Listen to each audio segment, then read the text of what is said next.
बीच में जो साथी हमारे हैं, हमारे छोटे से बच्चे हैं, वे डॉक्टर सिब्बनलाल बाबूजी सिब्बनलाल जी स्नेही हैं, जिन्होंने बाबा साहब के गले में स्वयं माला डाली थी जब मेरठ आए थे। एक बार आए थे बाबा साहब। तो मैं निवेदन करूँगा, ताली बजाओ उनके नाम की। नमो बुद्धाय।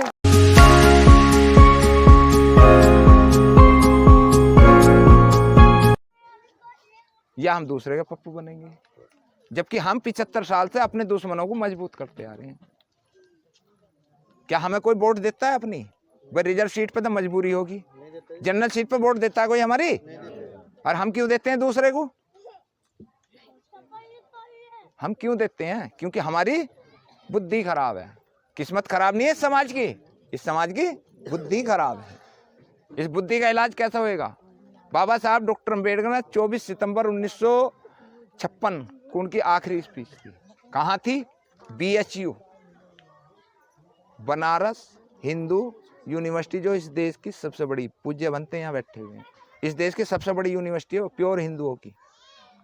बाबा साहब की आखिरी स्पीच थी। और उस स्पीच में आप ये देखिए कि जहाँ टोटल ब्राह्मण स्टूडेंट बैठे हैं, और वहाँ बाबा साहब डॉक्टर अम्बेडकर जो शुरू से लेकर लास्ट तक मनुवाद का विरोध करते रहे, उनको बुलाया गया था। तब बाबा साहब डॉक्टर अम्बेडकर ने एक सवाल स्टूडेंटों से पूछा था कि ये बताओ, ये देश शास्त्रों से चलेगा या संविधान से? कैसे चलना चाहिए बताओ? हाथ उठाओ। कैसे चलना चाहिए? संविधान से। यही जवाब स्टूडेंटों का था। तब बाबा साहब डॉक्टर अम्बेडकर कहते हैं कि ऐ मेरे समाज के, देश के युवाओं, समाज का नहीं था, देश का मतलब था, जिस दिन तुम्हारा स्वाभिमान जाग जाए उस दिन इन ग्रंथों को बम्बों से उड़ा देना। ये लास्ट स्पीच बाबा साहब डॉक्टर अम्बेडकर की 24 सितंबर 1956 की है। इस किताब के अंदर बहुत सारी स्पीचें जो बाबा साहब ने कौन सी डेट पे क्या कार्य करा, इसमें आपको पढ़ने को मिलेंगी, और एक दूसरे को दे देना। लेकिन अब ये बताइए कि हमारा फर्ज क्या है? 14 अक्टूबर 1956 को बाबा साहब डॉक्टर अम्बेडकर दीक्षा लेते हैं भगवान बुद्ध की। किसकी? भगवान बुद्ध की। क्यों लेते हैं? जो संसार के, जो यहाँ हमारे यहाँ तो खैर बहुत सारी चीजें, लेकिन संसार को चलाने वाले बुद्ध हैं, ये हमेशा ध्यान रखना, क्योंकि इनके 5 शील कोई तोड़ नहीं सकता। जो तोड़ेगा वो जेल जाएगा, दुनिया में कहीं भी चले जाओ। चाहे जो हमने अभी वंदना करी, पंचशील धारण करे, इन्हें तोड़ दोगे तो जेल जाओगे तुरंत। और पूरी दुनिया में कहीं भी चले जाओ, चाहे हिंदू मुस्लिम सिख ईसाई, कोई नहीं कहता हम नहीं मानते बुद्ध को, वो इन 5 नियमों को तोड़ दो, 1 घंटे में तजर्बा ले लो। हमने दीक्षा ली, कितने लोग बुद्धिस्ट हैं यहाँ? बुद्धिस्ट परिवार ही उठावे केवल हाथ बस, और फालतू नहीं। ये नहीं उनको होड़ उठ रही है, एक नहीं, एक घर है। और अभी वहाँ तुम मेरठ में खरदू उतार दी। अब बात बताइए आप लोग, क्या हाल होगा हमारा? होली हम मना रहे हैं नहीं मना रहे? होली नहीं मना रहे? कितने आदमी हैं? हाथ इन्हें दिखाओ भाई।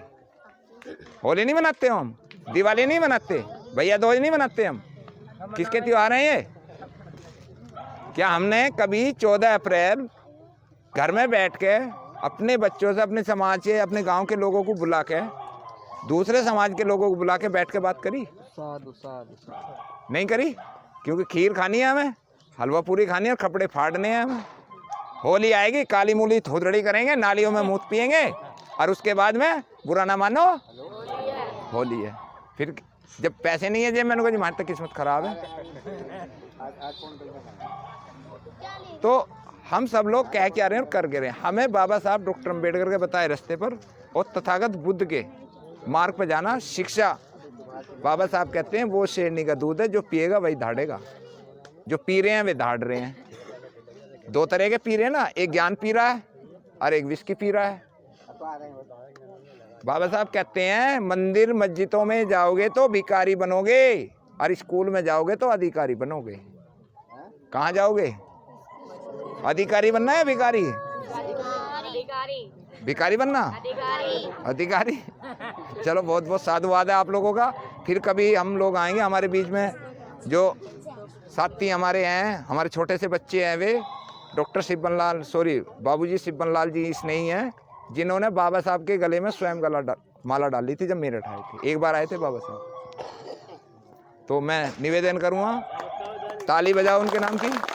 नमो बुद्धाय, जय भीम। आ जाओ बच्चे।